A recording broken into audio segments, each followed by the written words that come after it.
Continuing the optimization problems, section 7. Which points on the graph of that function are closest to the ordered pair 0, 2? So 0, 2 is sitting right here.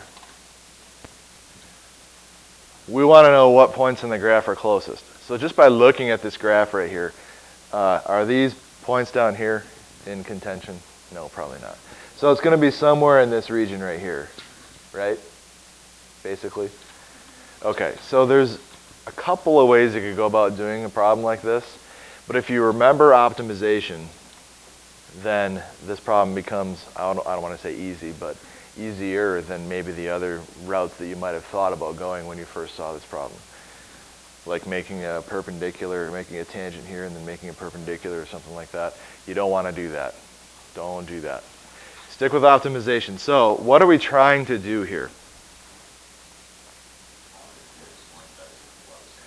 Closest is a what? It's not, is it an area? Is it a battleship? What is it? It's a distance. So if I want to minimize my distance, I should probably use the distance formula. So we should write down the distance formula. D equals, we should probably remember the distance formula and then write it down. D equals, there's a square root involved. It's really just the Pythagorean theorem. There's parentheses involved, squared, plus parentheses squared. Oh yeah, x2 minus x1 squared plus y2 minus y1 squared. That is just the Pythagorean theorem.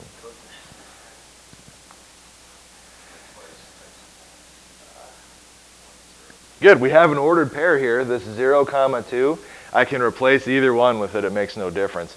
Just because I'm dealing with subtraction here, I'm actually going to call my first point, x1, y1, the 0, 2. So now I have d equals the square root of, parentheses, and now it's any x, any y. So any ordered pair, so I'm just writing x minus my x coordinate, which was 0 squared, plus any y minus my y coordinate 2 squared. Remember that we're doing optimization, so we have a primary equation here. We're trying to minimize distance, so we wrote the distance formula. Right now, though, we have an x variable and a y variable involved in that distance formula. So it would be nice if I could find a secondary equation to substitute out maybe y, and the pointed finger goes towards what? The equation sitting right here is my secondary equation, that's right. So that y value gets substituted in right there. Very handy. Don't forget about the equations that they give you. So now I have d equals the square root of, this x minus 0 squared just reduces down to x squared. And then this y turns into 4 minus x squared. So I have plus, and then in parentheses, 4 minus x squared, but then also minus 2, and that's being squared. Now what? Yeah, inside the parentheses we can combine like terms. So now I have d equals the square root of x squared plus, parentheses still, 2 minus x squared squared. Now what? How could I simplify the square? FOIL, okay. So this becomes d equals the square root of, the x squared is still there, plus, if I FOIL this, it becomes 4. And then 2 times negative x squared is negative 2x squared, but I have 2 of those. So I have negative 4x squared. And then plus x to the 4th. Okay, so now I have some like terms to combine again. D equals the square root of, I'm going to write this in descending order, x to the 4th minus 3x squared plus 4. So now what do I need to do?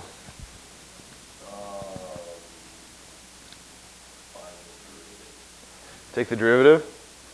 Why?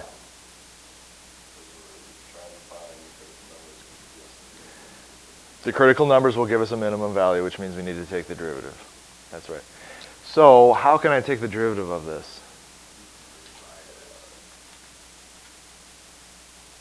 terms of We could rewrite it.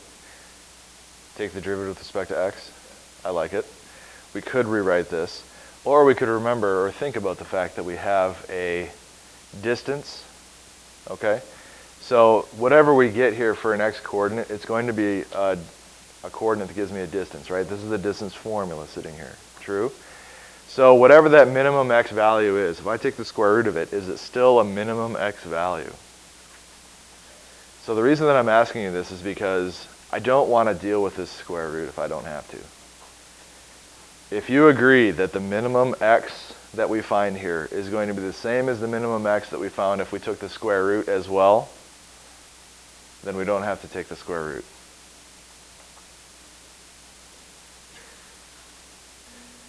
So since this is a distance, right, we're finding the distance, and we're going to find the minimum distance. Do you agree that the minimum distance that I find would still be the minimum distance that I could find if everything was squared? Do you see what I'm saying? I'm just going to ignore the square root. Yeah. I'm not just doing anything. I'm going to ignore it because like how we're all going to ignore the free response. we are not going to ignore the free response.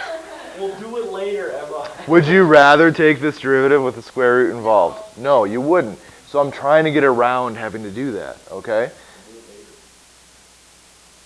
What I'm saying is I don't need to do it. If I can find an x coordinate that gives me the minimum value here anyway, then am I still going to be the same minimum value if I take the square root of everything? Yeah. So then therefore I'm going to find the same x value if I just take the derivative of this as I would if I took the derivative of the whole thing. Okay? That little thought experiment there just saved me time. Of course, then I had to explain it all to you, so I didn't really save time, but that's the idea, okay? Now, if I was to do something like that on a free response question, I would have to say, well, clearly the distance is going to be still a minimum if I only consider what's underneath the square root, okay? So this is something we can do. So now all I have to do is take the derivative of what's underneath and then set it equal to 0. So the derivative of what's underneath would be 4x to the third minus 6x. Set it equal to 0.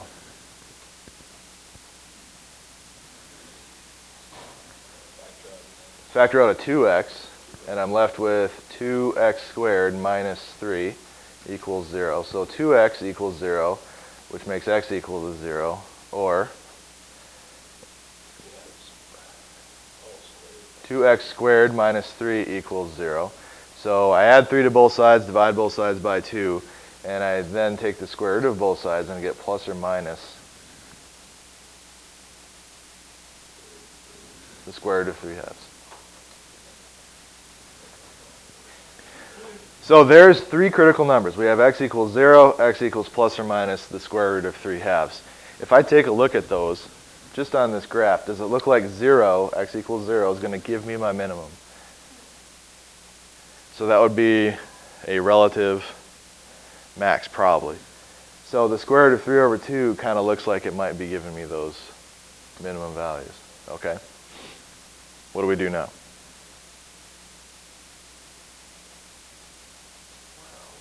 We have to be sure.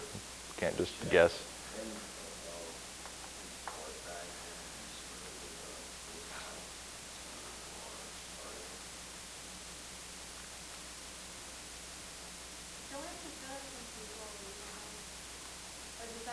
Feasible domain? What is the feasible domain here? It is infinity to infinity. Why?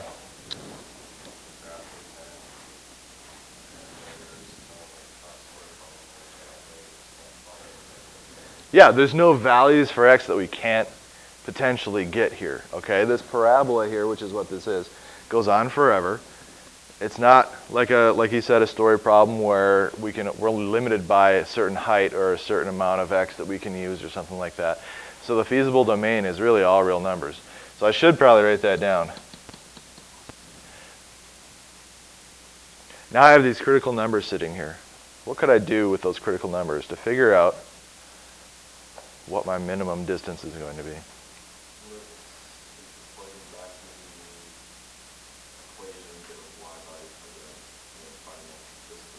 We could find the actual distances. Sure.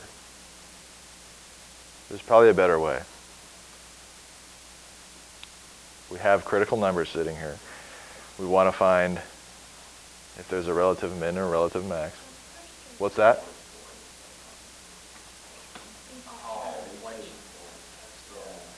Test. We have two tests that we could do. We could do the first derivative test or the second derivative test. Do you remember the first derivative test?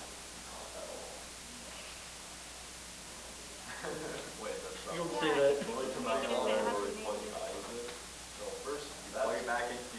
The first derivative test is setting up all the intervals and then determining if it's increasing or decreasing. And then if it switches from increasing to decreasing, you have a maximum. If it switches from decreasing to increasing, you have a minimum. The second derivative test is take the second derivative, plug your critical numbers into the second derivative, and if you get a negative, you have a relative maximum because it's concave down. If you get a positive, it's a relative minimum because it's concave up. I like second derivative test better. Oh, no, we have 5 seconds. So this is, so what? This is your first derivative sitting right here. I just did the second derivative like 5 seconds ago. F double prime equals 12x minus 6. Squared minus 6. Wasn't that hard? So I have these critical numbers sitting here. F double prime at 0 equals, then I have f double prime at negative square root 3 over 2 equals, and then I have f double prime at positive square root 3 over 2 equals.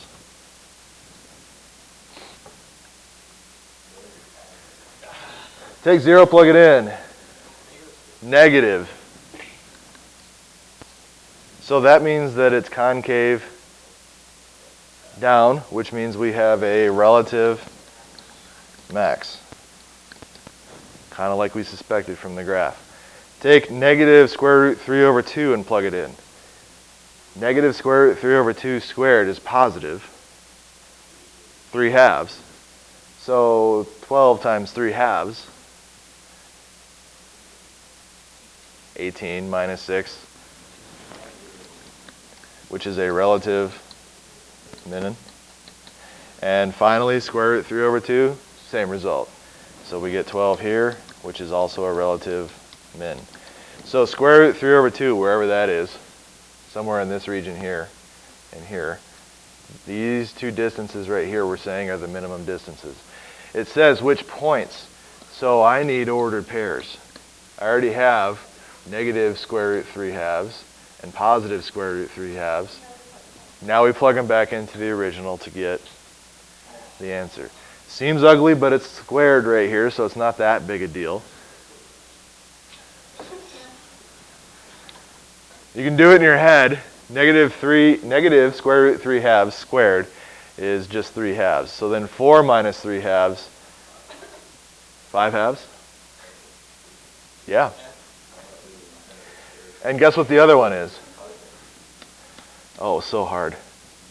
There's the answers. These two right here. Think of like a sheet of paper. Rectangular page is to contain 24 inches of print, 24 square inches of print. The margins at the top and the bottom of the page are set to be that. The margins left and right are set to be that. What should the dimensions of the page be so that the least amount of paper is used? The point is we want 24 inches, 24 square inches of print. So get out of your mind that it's a 8.5 by 11 sheet of paper, okay? It's not. We need 24 square inches of print, and we need these margins, so we're trying to decide what size paper we should use.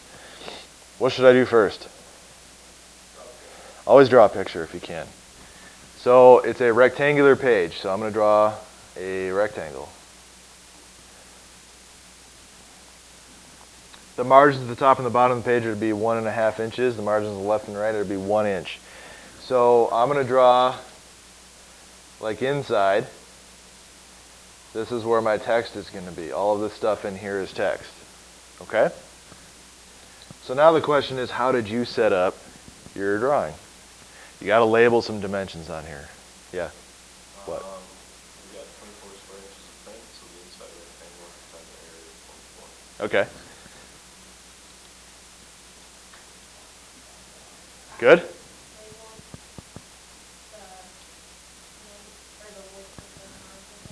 So are you talking about these guys or these guys? All right, so how did you label, let's say, how did you label this here? Well, I called that one, that length X, and then I called this Y. So from here to here is X? Yeah. Okay. And then from here to here is Y? Yeah. Okay. Any other dimensions I need?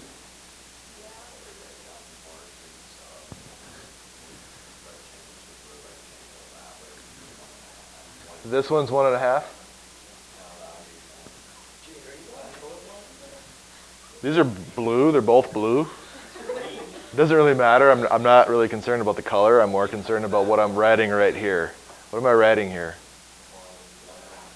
1.5. So 1.5 or 3 halves? This down here is also 3 halves. And we should probably do the same thing here. This would be 1 and this is 1. Does that look like a pretty good figure? All the information we have is present? Yeah? Okay. What is it we're trying to maximize or minimize? So the least amount of paper is what? A minimum of this here, or this here, or what? The area of the whole piece of paper. So I need to come up with an equation that represents something that I can take the derivative of so that I can find a minimum amount of area.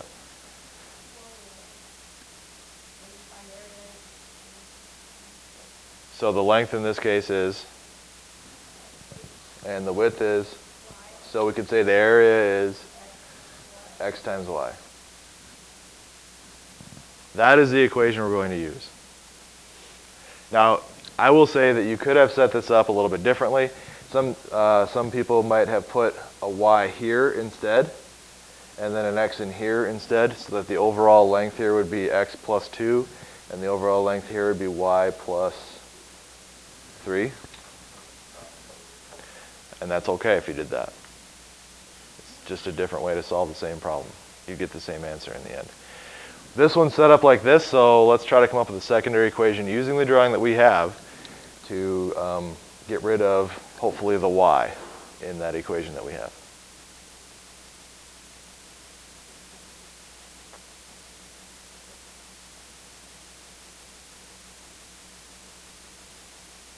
So we need a secondary equation.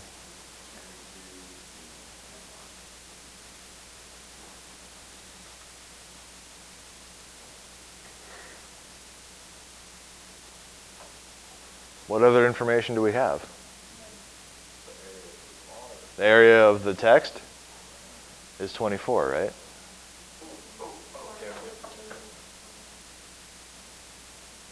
The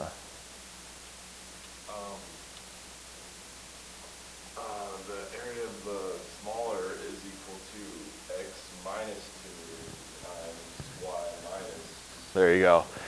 This area here is the whole length minus this one and minus this one times the whole length minus the 3 halves minus this 3 halves. Okay?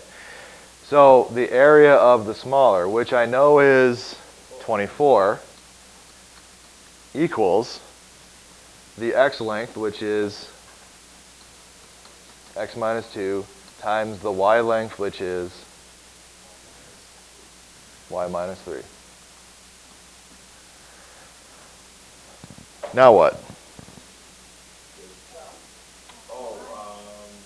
Solve for y. Right, because we're trying, this is not the equation we're trying to minimize. This is the equation we're trying to minimize.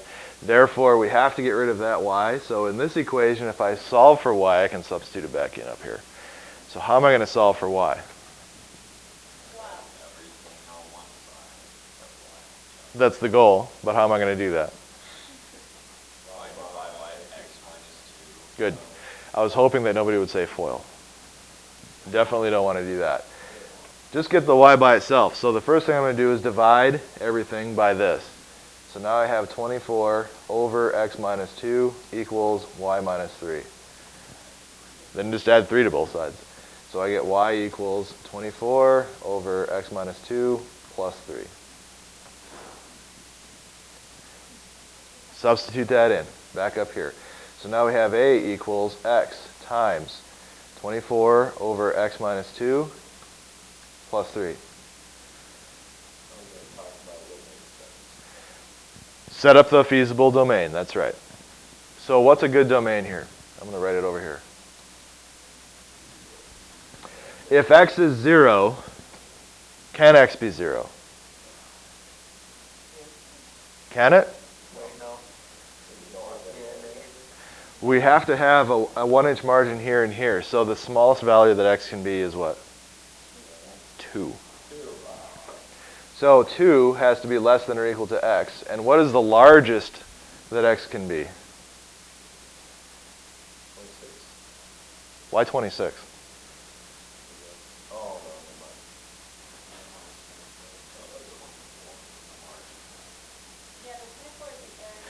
no, 24 is the area.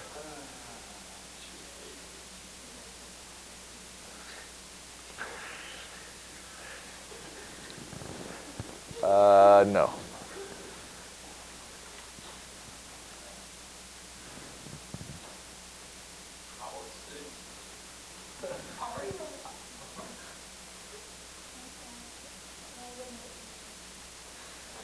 So if you're saying x is 26, then there's no 1 and 1/2 on the top.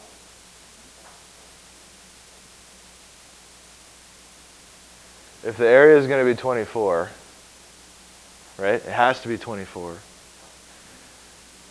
Then what is the biggest that this can be right here? We said if x is 2, then this turns into 0.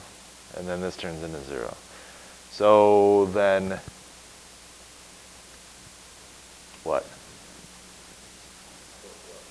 What is the smallest that y can be?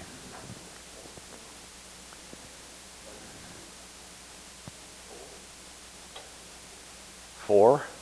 3? If y is 3, then what happens? Okay. How can I use that? So 24 divided by 3. So little thought experiment here. If y is 4, then what would x have to be? 24.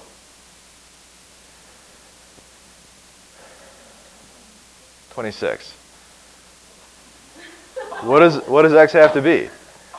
If y is 4, then x would have to be 26, right? You did.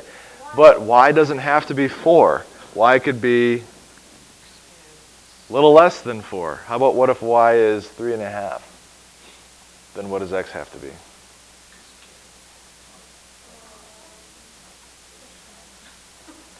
If y is 3.5, then I have 1/2 inch right here. And I need an area of 24 inches total, which means that x would have to be what? 48. So yeah, what if y is 3.25? Then I'll have a 1/4 inch of space, which would make x what? Yes, we can. We can go to infinity. So it's less than or equal to infinity. I could have saved us minutes. Come on, Gerald. Go through little thought process experiments in your head, with thought. The whole time just making it. Using this equation right here. It is infinity. So x can be any number as long as it's bigger than 2, right? Actually, it can't be or equal to. It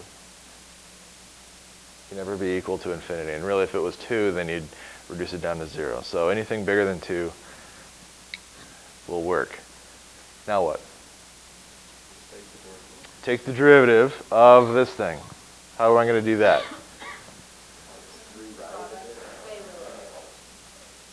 Oh, it looks like pi Don't reach for your bazooka.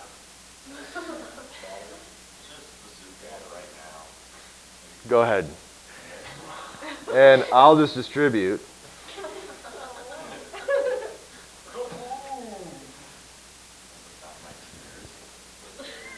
And then I'll reduce.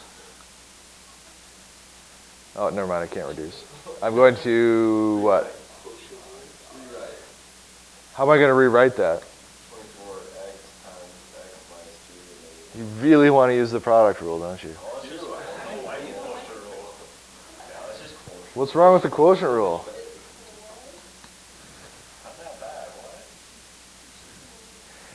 F prime is 24 times x minus 2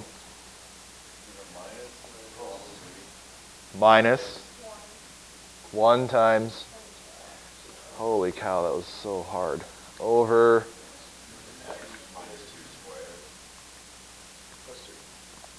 plus 3. What are we going to do now?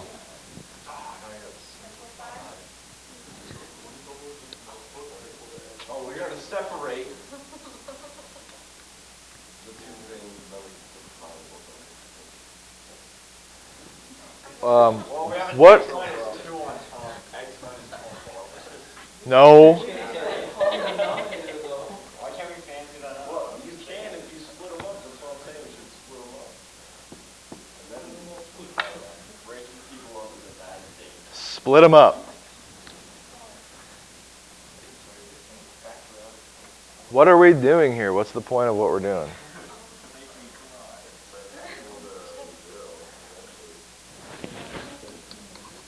We're trying to find critical numbers, so set it equal to 0.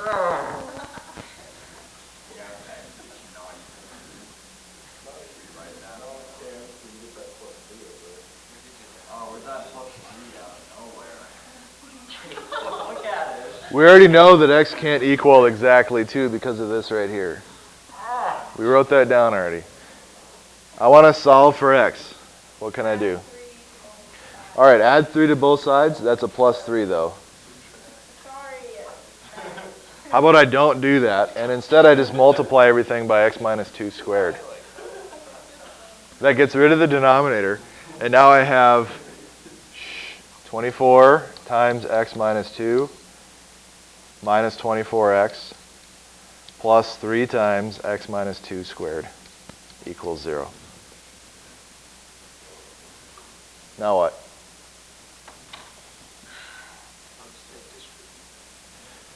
Yeah, let's FOIL or distribute and combine all our like terms. 24x minus 48 minus 24x. Well, that's nice. Plus 3 times x minus 2 squared becomes x squared minus 4x plus 4 equals 0. The 24s are gone. I have 3x squared minus 12x minus 12 minus 48 equals 0. Is it a plus 24?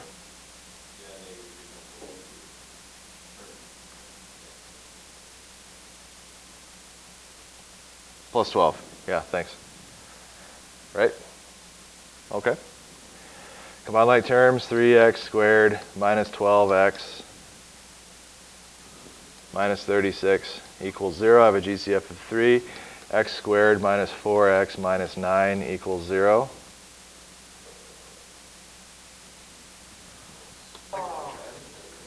You want to use the quadratic formula, but I don't. I want to complete the square instead.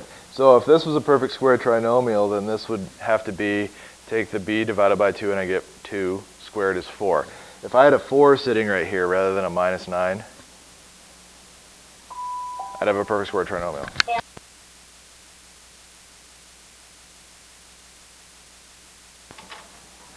Or use the quadratic formula, either way. So I'm going to have to add 13 to both sides to make a perfect square trinomial. So x squared minus 4x plus 4, if I added 13, equals 13.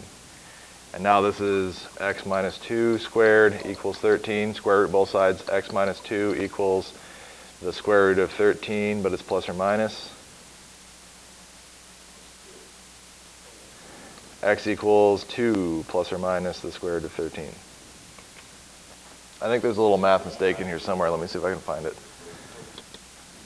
So this should be 12. In this case, it does factor. So that does factor into 6 and 2, so I can get rid of all this. What do you mean, thank goodness? So now we have x minus 6 times x plus 2 equals 0. So we get x equals 6, x equals negative 2. Can't equal negative 2. Can't have a negative length, so we get x equals 6 for this right here. So that would be a width of 6. If the width is 6, then what must the length be, or height? I don't know, plug it back into the How about we just remember that the area of this has to be 24. And we said x is 6. So this length right here is actually 4, which makes this length right here have to be 6. And then I have to add 3 halves to both parts. So the height is 9.